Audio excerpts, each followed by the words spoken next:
ठाकुर जी निकले आज खेलवे के काजे और कैसे जा रहे हैं। सुंदर चंदन की बिंदी अपने पूरे अंग पे लगा रखी है, कटिकाचनी पहन करके हाथ में गेंद आदि रस्सी आदि लेकर के ठाकुर जी पहुंच गए। नन्हे से कन्हैया जैसे ही यमुना जी के तट पे पहुंचे तो यमुना के तट पे तो सोई देख ली उनने, नीलो नीलो से कुछ चमक रहा है। सोई ऊपर से झांक करके देखने लगे कौन है, और जैसे ही वृषभानु नंदिनी ने अपने सुंदर सुकुमार नेत्रन से श्याम जी को निहारो है। आहा, शूर श्याम देखत ही रीझे, देखते ही रीझ गए। अरे नेक्सी सी छुरी कौन की है, नेक्सी सी लाली, खुद भी नेक्से सही है। कई बार छोटे छोटे बच्चों से पूछो, उसके सामने दूसरा छोटा बच्चा उससे 6-7 महीने छोटा, उससे पूछो ये कौन है, छोटा बेबी है। वो खुद भी छोटा बेबी है लेकिन वो दूसरे को भी छोटा बेबी बोलता है। ऐसे ही ठाकुर जी, अरे इतनी सुंदर सी इतनी छोटी सी कौन की लाली आ गई यहाँ पर, कैसी सुंदर है, बिल्कुल बड़े बड़े नेत्र हैं, यहाँ के रोरी को सो चंदन लगा रखो है, गौर वर्ण है, और गौर ड्रेसिंग सेंस कितना बढ़िया है, गौर वर्ण पर नीले कपड़ा पहन के आई है। ऐसी सुंदर सुकुमारी अकेली कौन की छोरी है, कहां ते आई है।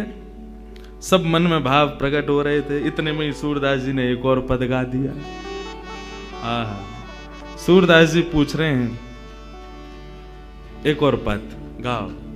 बूझत श्याम कौन तू गोरी, बूझत श्याम कौन तू गोरी, बूझत श्याम कौन तू गोरी,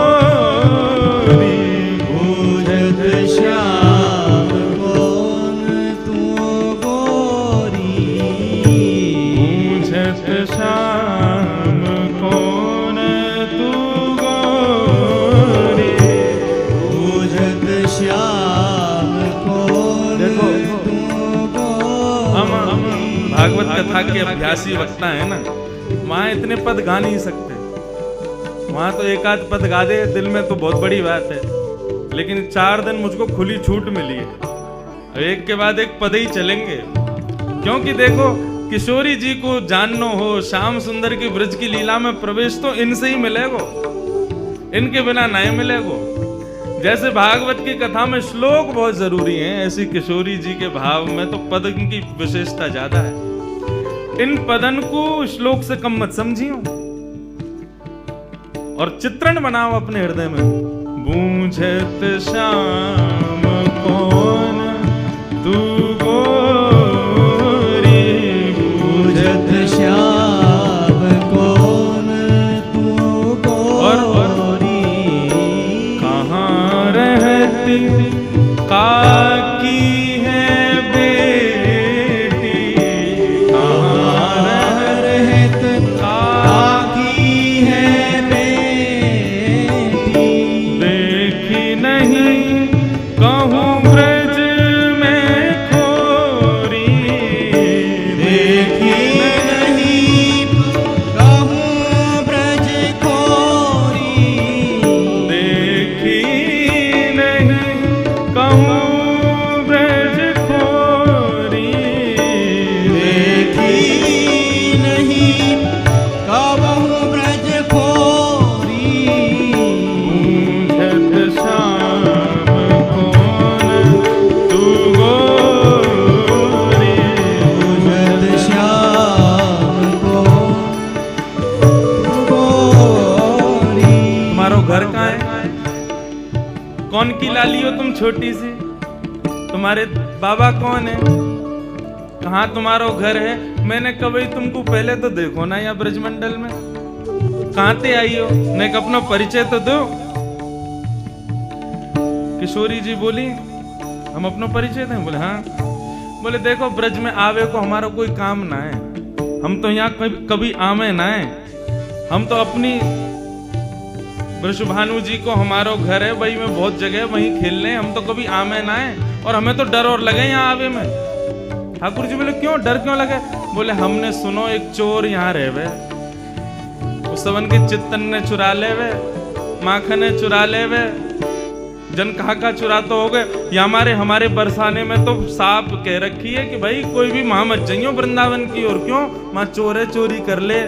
किशोरी जी कह रही हैं, काहे को हम ब्रज तन आवत, काहे को हम ब्रज में आवत, खेलत रही अपनी पोरी, खेलत रहते अपनी पोरी, खेलत रहते अपनी पोरी, खेलत रहते अपनी पोरी। हमें डर लगे ब्रज में आने में, क्यों डर लगे?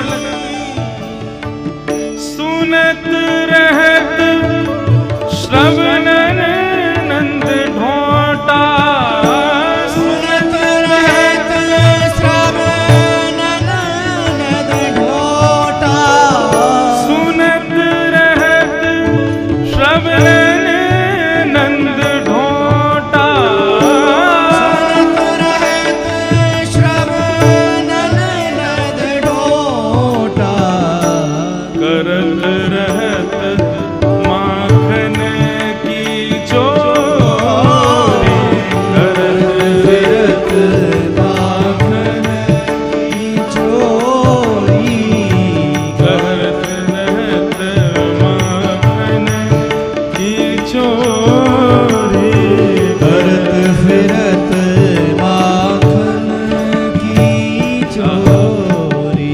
हमने सुनो एक चोर रहे यहाँ पे, वहां के डर के मारे कोई ना आवे। हमारे बाबा नु मना करिए, हमारी मैया नु मना करिए, वहां मत जाइयो, एक चोर रहे। और मुझे तो लगो तुम ही वो चोर हो। जाए साहब के तुम्हारे नैन मटक रहे हैं ना, जाए साहब की तुम्हारी बातें तो यूं लग रहा है कि वो नंद को ढोटा तुम ही तो ना हो कहीं। ठाकुर जी बोले ना ना, ये सब कहा तुम तो कोई तो गलत कह दी है। लोगन को काम ही है, कोई अच्छो करवे जावे वाके पीछे पड़ जावे। और तुम बताओ, मैंने तुम्हारो कछु चुरायो?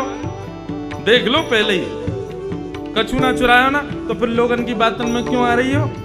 हमने तुम्हारो कछु नहीं चुराया तो फिर हमें चोर मत समझो।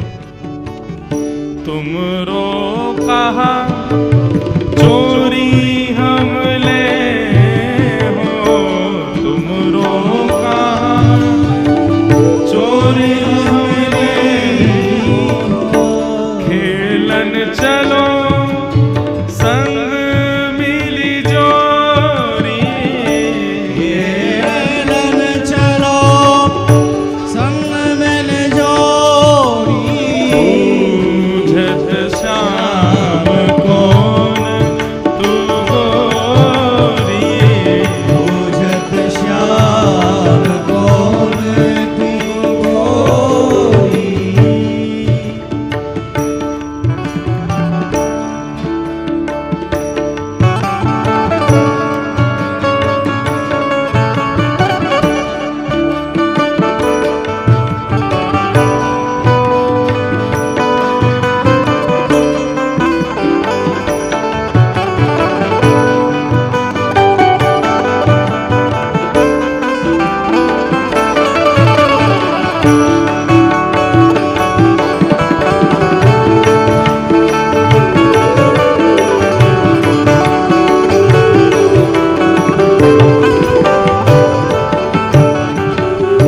सूरदास प्रभु रसिक शिरोमणि, सूरदास प्रभु रसिक शिरोमणि, सूरदास प्रभु रसिक शिरोमणि, सूरदास प्रभु रसिक शिरोमणि, सूरदास प्रभु रसिक शिरोमणि,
ते आई हो, तुम्हारे बाबा कौन है, तुम्हारो नाम कहाँ है, मैंने कभी ब्रज में तो देखो ना।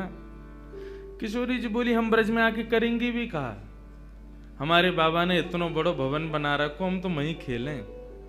वो तो आज हम खेलते खेलते आ गए और ब्रज में आवे में तो हमें डर लगे, यहाँ तो एक चोर रहे, हमारी मैया बाबा बता में उस सबन की चोरी कर ले, हमारे हम डर के मारे आमे ही ना है। ठाकुर जी बोले, मैंने कहा चुरा लियो तुम्हारो। किशोरी जी बोली, मोह को लगे तुम ही वो चोर हो। ठाकुर जी बोले, तो मैंने कछु चुराया तुम्हारो, न चुराया तो कछु ना है, तो फिर आप ऐसा क्यों सोच रही हो कि मैं चोर हूं। और बल्कि एक बात कहूं, मेरी और तुम्हारी जोड़ी तो जच और रही है, देखो तुम गोरी गोरी, मैं सांवरो सो, बढ़िया लगेंगे, संग में रहेंगे, तो चलो खेलवे चलो हमारे संग। सूरदास प्रभु रसिक शिरोमणि, ऐसे रसिकन के शिरोमणि हैं ठाकुर जी, बाग पटुता तो इतनी बढ़िया उनके पास में, ऐसे मना लें, बातनी मुरई राधिका भोरी, भोरी सी राधिका रानी को उनने अपनी बातन में फंसाए लियो, और पहले ही मिलन में किशोरी जी को हाथ पकड़ करके अपने संग खिलावे ले गए ठाकुर जी। प्रथम मिलन को यह भाव श्री सूरदास जी वर्णन कर रहे। बंधुओं, श्रीमद् भागवत का एक भाव सुनो। वैसे तो यहां पे सब श्री राधा दास ही बैठे हैं, लेकिन जिनको कृष्ण विरह व्याप्त है उनके लिए श्रीमद् भागवत में एक सूत्र बताया कि तुम्हारी भक्ति कभी इतनी प्रबल हो जाए, इतनी श्रेष्ठ हो जाए कि तुमको कृष्ण विरह होने लग जाए, ठाकुर जी के विरह में नेत्रों से आंसू ना रुकें, ऐसी स्थिति यदि तुम्हारी हो जाए तो उस समय तुमको क्या करना चाहिए। ठाकुर जी तो बड़े नटखटे, सामने प्रकट होंगे ना। तो ये कथा भागवत में ऐसी बताई गई कि जब ठाकुर जी अपनी लीला संवरण करके गए, तब भगवान 16,100 पटरानियों को द्वारिका में छोड़ गए, 8 पत्नियों को अपने संग ले गए। उन 16,100 पटरानियों को अपने संग लेकर के भगवान के परपौत्र वज्रनाभ लेकर के वृंदावन आ गए थे। बहुत ध्यान से सुनिएगा। वृंदावन पधारे भैरव, बहुत ध्यान से सुन।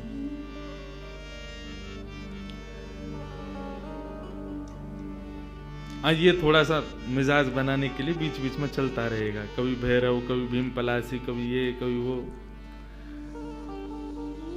किशोरी जी संगीत की अधिष्ठात्री, कल रात की चर्चा में यही आया। अच्छा, एक भाव बताऊं, ठाकुर जी का और किशोरी जी का दोनों का परस्पर प्रेम जब कहें या सुने, उस समय राग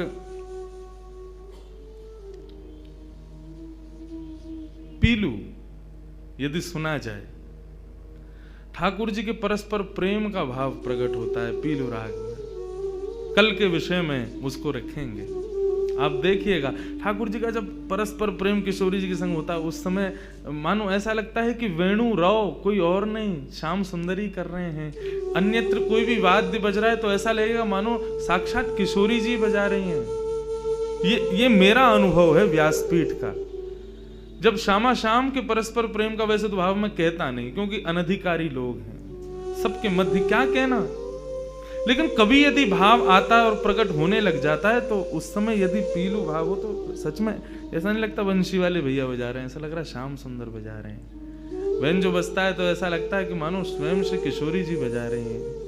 उन्हीं के दोनों भाव से ये सब संगीत प्रकट हो रहा है। तो ये संगीत तो माध्यम है, इसी से ही दोनों का परस्पर प्रेम प्रकट हो। बहुत ध्यान से सुनना। तो वज्रनाभ जब भगवान की 16,100 पटरानियों को लेकर के वृंदावन आए,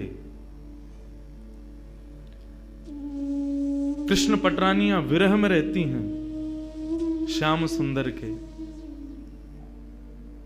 इतना स्मरण करती हैं कि उनको दिन रात केवल ठाकुर जी का ही स्मरण होता है। कहां है श्याम सुंदर, कैसे हैं श्याम सुंदर।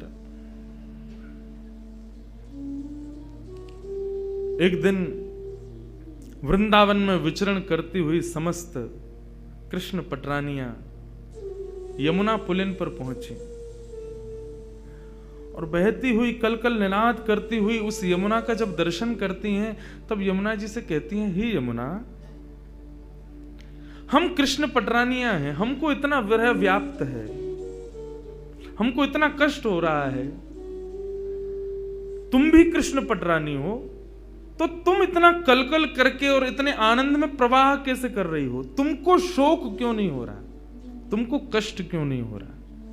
क्या तुमको कृष्ण स्मृति नहीं होती? कृष्ण विरह तुमको नहीं होता? तब यमुना जी प्रकट हो गई और यमुना जी प्रकट होकर के उन समस्त कृष्ण पटरानियों से कहती हैं, क्या बात है, क्या कहना चाहती हो? बोले, हम बस ये कहना चाहती हैं, ये जो कृष्ण विरह है, ये प्रत्येक दिन हमें होकर के मानो ऐसा लगता है हमारे प्राण निकल जाएं, लेकिन प्राण निकल भी नहीं पाते हैं।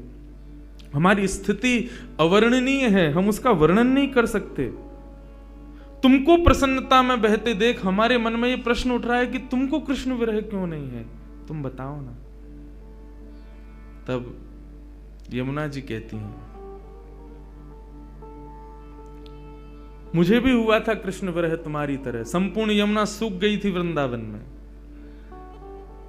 लेकिन मुझे इस पृथ्वी पर लाने के लिए कृष्ण ठाकुर जी से प्रार्थना की थी किशोरी जी ने। यत्र वृंदावनम नास्ति यत्र नो यमुना नदी, यत्र गोवर्धनम नास्ति तत्र नो रमते मनः। ठाकुर जी ने जब किशोरी जी से कहा कि ब्रजमंडल में चलना है, लीला करनी है, किशोरी जी बोली, जहां वृंदावन नहीं, यमुना नहीं, गोवर्धन, वहां मैं नहीं जा सकती।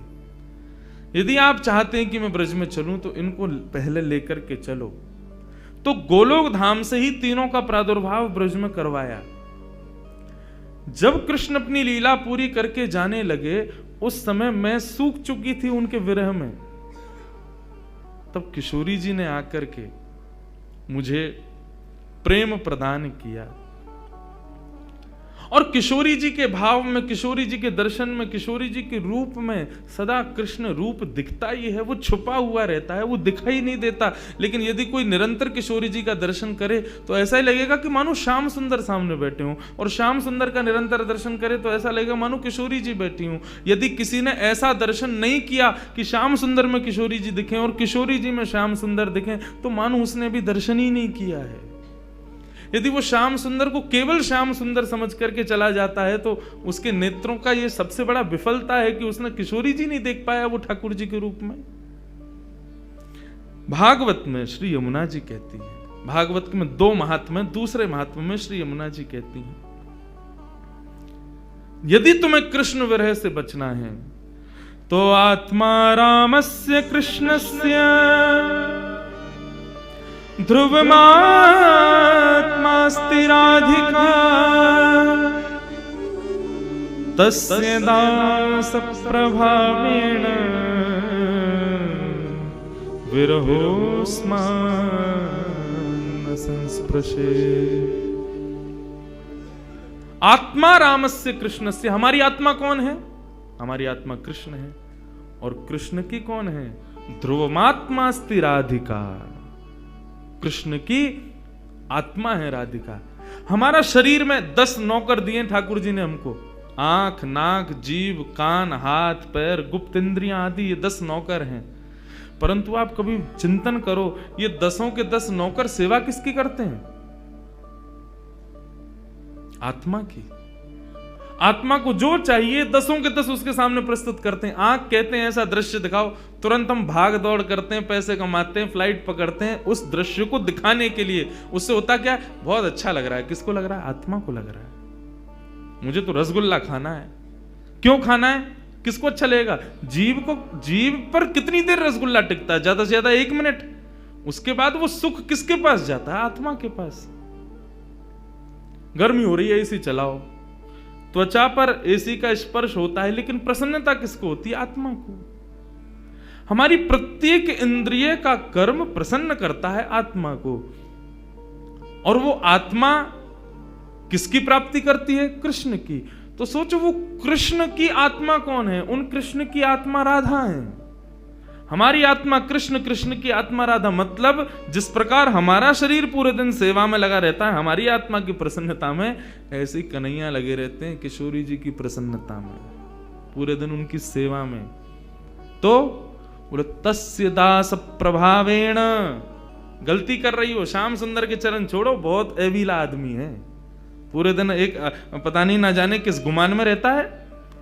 यमुना जी कह रही हैं, बोले उनका दासत्व छोड़ो, तो बोले वो जिसके दासत्व में रहते हैं उन किशोरी जी की शरण में जाओ। तस्य दास प्रभावेण विरहोस्मान न संस्पृशेत, तुम जैसे किशोरी जी के शरण में जाओगे तुमको विरह नहीं होगा। क्यों? श्याम जिनके चरण, कभी भी तुम्हारी इच्छा हो श्याम सुंदर का दर्शन करना है, किशोरी जी से ने प्रार्थना कर दी हो, लाडली जी ने कन्हैया को दर्शन करना। बोले कृष्ण का शब्द उच्चारण करती है राधा रानी, इतने में तो कन्हैया सामने होते हैं, इसलिए उनके दास बन जाओ, तुमको विरह कभी नहीं होगा। विरहोस्मान न संस्पृशेत। हमारे ब्रज के भक्त हुए कृष्णदास, नित्य ठाकुर जी को माला पहनाते थे अपने हाथ से।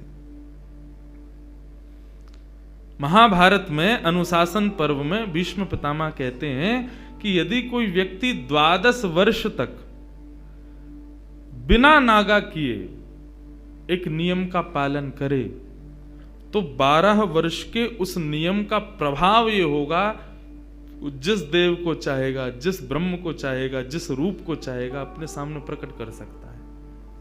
आज भी ये संभव है, लेकिन याद रहे एक दिन भी वो नियम टूटना नहीं चाहिए।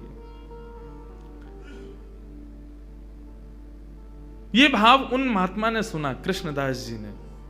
मुझे बहुत प्रिय है कृष्णदास जी का भाव। उन्होंने एक ही सेवा अपना ली। जब कथा में सुनकर के गए कि 12 वर्ष तक कोई नियम अपना लिया जाए और 12 वर्ष तक उसको बेनागा पूर्ण किया जाए, तो 12 वर्ष के बाद जिस देव को चाहोगे, जैसे चाहोगे वैसे उसका दर्शन हो सकता है।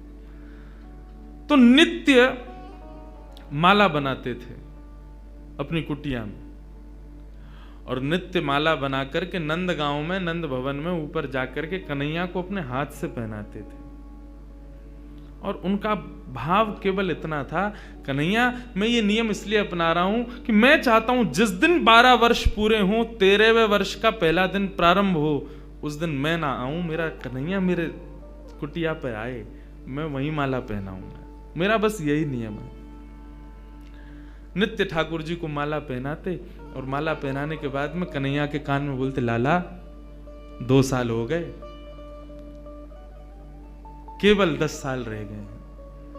माला पहनाते, कन्हैया केवल 5 वर्ष रह गए, कन्हैया अब केवल 1 ही वर्ष रह गया, कन्हैया अब तो 6 महीना रह गए, कन्हैया अब तो 15 दिन रह गए, अब तो नाचते हुए जाते हैं माला लेकर के, कन्हैया अब तो 1 ही हफ्ता रह गो। रोज माला पहना में, गर्मी पड़े, सर्दी हो, वर्षा हो, खांसी हो, जुकाम हो, बुखार हो, नहीं छोड़ते थे अपना नियम।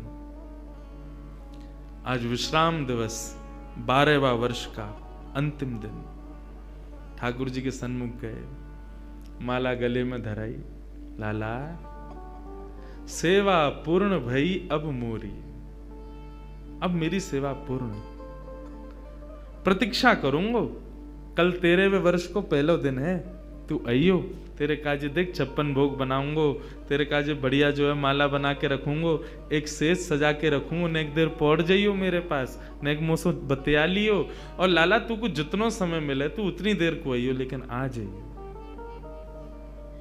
और प्रणाम करके उल्टे पांव जा रहे हैं। बोले कि इसका मतलब क्या है? बोले अब कल मैं आऊंगा नहीं, और लाला तू नहीं आयो ना तो जीवन में भूल जाइयो कि मैं कभी आऊंगा। नंदगाम में और नंद भवन में ये मेरा अंतिम प्रवेश है। और प्रणाम करके दिल्ली को चले गए। 56 भोग सजाए, दुनिया भर की सामग्री बनाई, सुंदर सुंदर माला तैयार करी, एक कन्हैया की, बाकी के सबरे ग्वाल बालन की। बोले बछड़ा बछिया आमेंगे संग में, उनको माला पहनाऊंगा, उनके का जो भंडारो है उनके काज भी 56 भोग सजाऊंगा। सबके लिए सब तैयार किया।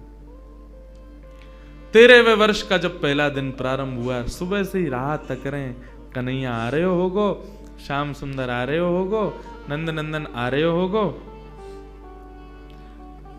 अभी श्रृंगार को समय भयो है, धूप की छांव से पता कर लेते हैं कि अभी कौन सा समय चल रहा है। अभी श्रृंगार को समय भयो होगो, अरे लाला व्यस्त होगो, श्रृंगार करके और फिर बाकी बाद प्रसाद पाके फिर आवेगो। अभी भी नहीं आए हो, कोई बात ना, राजभोग पाके आवेगो, गैया चराते हुए चुपके ते आ जाएगो मेरे पास। अपने मन को सांत्वना दे रहे हैं। दोपहर का समय हुआ, सूर्य बिल्कुल ऊपर, राजभोग का समय चल रहा है। कन्हैया आ रहे होगो, बार बार जामे गुलाब जल लेकर के और छींटे मार करके आ जामे। थोड़ी देर में धूप के ताप से, गुलाब जल से वो पृथ्वी फिर से सूख जाती। ठाकुर जी नहीं आए। गैया चरा के दूर चलोगे होगो, शाम को आवेगो, लौटते समय आ जाएगो, 4 बजे आ जाएगो। सूर्य अस्ताचल को जा रहा है और प्रतीक्षा कर रहे हैं। कन्हैया आ रहे होगो, गुलाब जल को छींटा करें, बार बार माला पे जल छिड़क दें, कहीं कोई मक्खी बैठ नहीं जावे 56 भोग पे, वाको विचार करें और फिर देखने लगे कन्हैया आ रहे होगो। नहीं आए श्याम सुंदर। कोई बात ना, शाम को औलाई करवा करके और फिर रात्रि को प्रसाद पाके कन्हैया फिर आवेगो। तब भी नहीं आए। शयन का समय हो गया, बाबा एक टक बस बैठे हैं, कन्हैया आ रहे होगा। है सके नंदरानी यशोदा नंद बाबा को शयन करवा के आवेगो। रात्रि हो गई, नहीं आए ठाकुर जी। कृष्णदास जी मुस्कुराने लगे। 12 साल से एक टक बिना नागा किए अपने नियम में लगा हूं। आज तक कुछ नहीं मांगा कन्हैया से, केवल ये मांगा कि मेरी कुटिया पे आ जाइयो, मेरे हाथन से माला पहनो, वामू श्रम हेरो या को। तुरंत अपने 56 भोग को पूरा एक पोटला बनायो, माला उठाई, सब सामान वहां से तुरंत धर लियो और कुटिया में तालो लगा करके बाबा निकल गए नंदगांव से। बोले जीवन में नहीं आऊंगा, मेरे जीवन को सबसे बड़ा अपराध है गयो, मैंने 12 साल या कन्हैया को दे दिए या श्याम सुंदर को दे दिए। अरे काय बात को श्याम सुंदर, काय बात को कन्हैया, काय बात को दयालु। एक भक्त की एक मनोकामना ना पूरी कर सके, ना रहनो अब यहां पे। जैसी जाने लगे तो मार्ग में गायों का झुंड जा रहा था। जैसे उस झुंड में प्रवेश करने लगे, सोचते हुए जा रहे हैं, कुछ विचार नहीं हो रहा है। जैसे भीतर प्रवेश करने लगे, इतने में ही एक ग्वारिया आया, ग्वारिया ने आकर के हाथ पकड़ो, बाबा बाबा बाबा गैया चढ़ जाएंगी ऊपर। पीछे मुड़ करके देखो तो नन्नो सो एक बालक, ऊंची धोती पहनी, सिर पर स्वाफा पहनो भयो है और एक लठिया को अपने कंधा पे लगा करके वापस दोनों हाथन को टांग करके और बाबा के पास आयो है। बाबा गैया चढ़ जाएंगी, अभी मत जाओ, गैयान को जान दो पहले। बाबा बोले कौन की गैया है ये? बोले नंद बाबा की गैया हैं। कितनी गैया और हैं? बोले अभी बाबा बहुत हैं। कितना समय लगेगा? बोले बाबा अभी समय लगेगा, इन्हें सबन ने जान दो, फिर तुम चले जाइयो, तब तक यहाँ बैठ जाओ, आ जाओ, नेक मोते बतिया लो। बाबा बैठ गए, पूछने लगे कहाँ से हो, क्या हो, कैसे, कहा, सब बात चलने लगी। बोले वो सब बाद में बताऊंगा, बाबा ये बताओ यहाँ में तो देसी घी की सुगंध आ रही है, या मैं कहा धरो भीतर? बोले अब कहा बताऊं तो को, ये छलिया माखन चोर ऊपर बैठो का कपटी एक नंबर को, या के काजे 56 भोग बनायो, आयो नहीं, जा रहा हूं छोड़ छाड़ के। बाबा तो फिर या को का करोगे? बोले आप का करूंगा, नेक दूर जाके मैं खा लूंगा। बोले नेक दूर जाके का खाओ, यहीं खा लो, नेक नेक मुंह को दे दियो। बाबा बोले हाँ ठीक है भाई, चल यहीं खा लें। पोटली खोल करके सब निकाल के सामग्री और बाबा ने खाई। ले तू भी ले ले। बाबा मेरे हाथन में गोबर लग रहा है, गंदे हरे, धोबे जानो पड़ेगो, कहां ते जल लाऊंगो? तो कैसे होगी? बोले आप खवाए दो ना अपने हाथ से।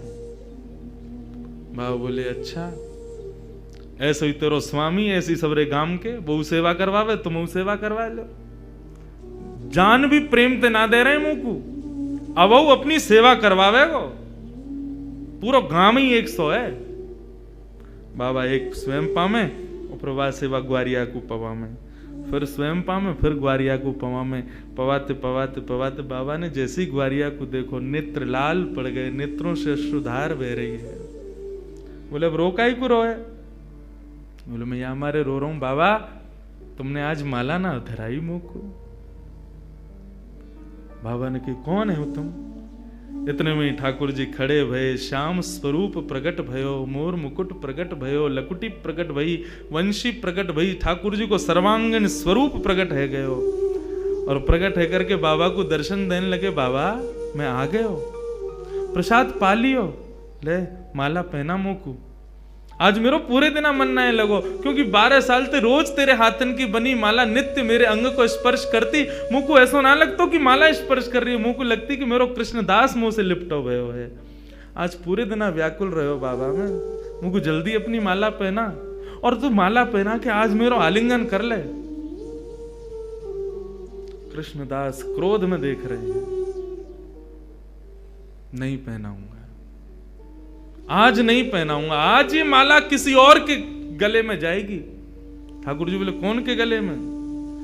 बोले मैं यह विचार कर रहा हूं कि मैंने बरसानो जावे को मन बनायो तो कन्हैया प्रकट है गयो। यदि ये माला जाकर के किशोरी जी को ही धरा दूंगो और वहीं जाकर के उनके चरणन में ही रहूंगो, जहां जावे की इच्छा मात्र से कन्हैया प्रकट है गयो। यदि वहीं निवास करूंगो तो कन्हैया तो रोज आवेगो। ठाकुर जी हाथ पकड़े, पांव पकड़े। कृष्णदास बोले अब ना रुकूंगा, अब तो किशोरी जी के चरणन में ही जाके रुकूंगा। सीधे दौड़े, पीछे पीछे ठाकुर जी दौड़ रहे, अरे बाबा रुक जा, अरे नेक रुक जा, मेरी सुन तो ले। बोले जो कहनी है मां अदालत में आके पेशी करियो, अब तो मैं वहीं रहूंगा। दौड़ करके गए और जाकर के सबसे पहले अपना नाम बदलो, अब ते मैं राधा दास। किशोरी जी के चरणन में जाकर के माला धरा दी और जैसे ही प्रणाम करके किशोरी जी को देखो है तो वही किशोरी जी में श्याम सुंदर, वही श्याम सुंदर में किशोरी जी, ऐसा भाव उनके सामने प्रकट है गया। कहने को अभिप्राय भागवत भी इस बात को स्वीकार करे कि तस्य भाव प्रभावेण विरहोस्मान न संस्पृशेत। यदि किशोरी जी की शरण ले ली जाए तो ये श्याम सुंदर कभी कोई को विरह ना दे सके।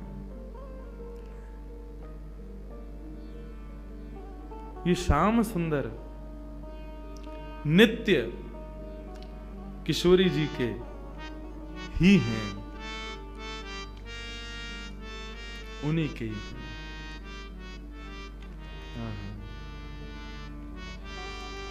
ऐसे किशोरी जी को हम बारंबार प्रणाम करें, बारंबार वंदन करें, वो हम पे कृपा करें।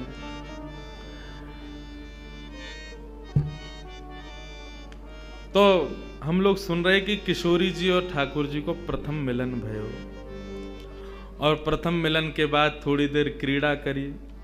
क्रीड़ा करने के बाद श्याम सुंदर बोले, हे लाडली जू, आप कभी हमारे निवास पर पधारो।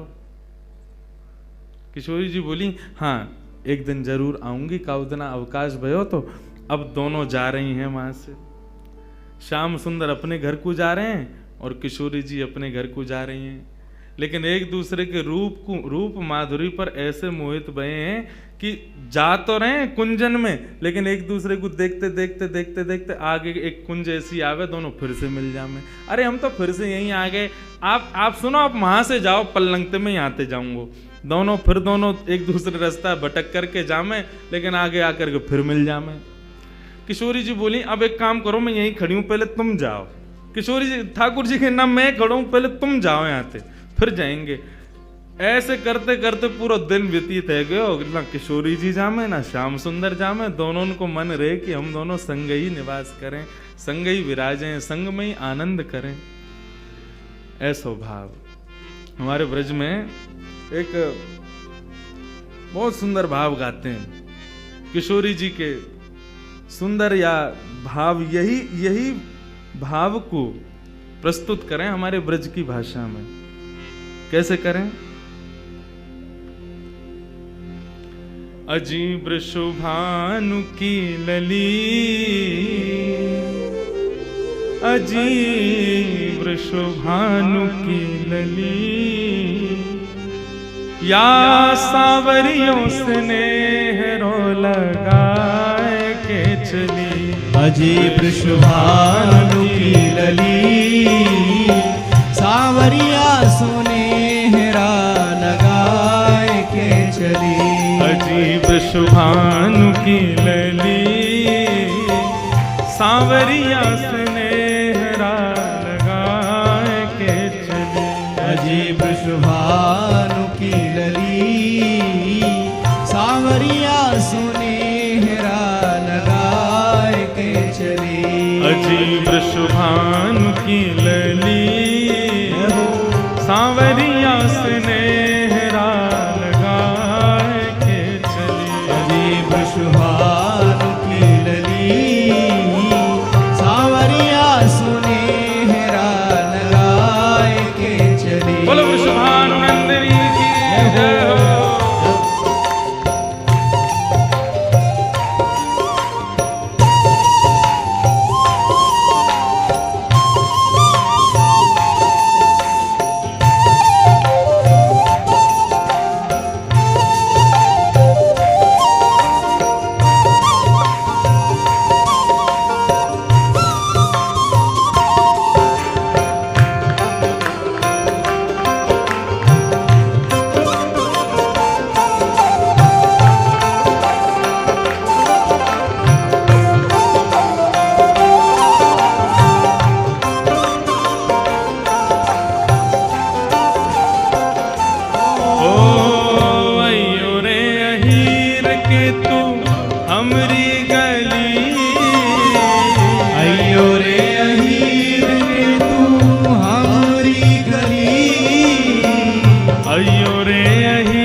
छिड़कूं लाला तेरी पगड़ी।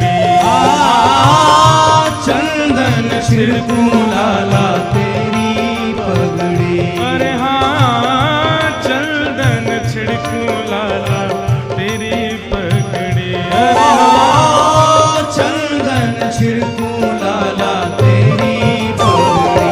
अजी वृषभानु की लली भानु की लली सावरियों स्नेह रो लगाए के चली। अजी वृषभानु की लली सावरिया सुनेहरा लगाए के चली। अजी वृषभानु की लली सावरियों स्नेह रो लगाए के चली। अजी वृषभानु की लली सावरिया सुनेहरा लगाए के प्रेम से करताल बजाओ जय हो।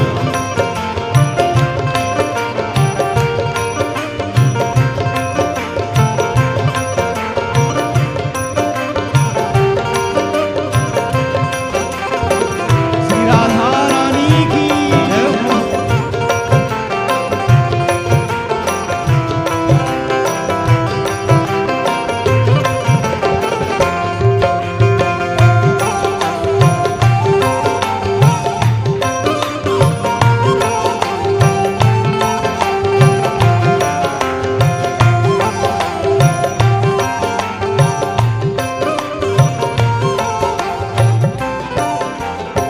पहले किशोरी जी ने न्योता दिया ठाकुर जी को, अयो रे अहीर के तू हमरी गली, कभी हमारे बरसाने आइयो चंदन छिड़कूं लाला तेरी पगड़ी।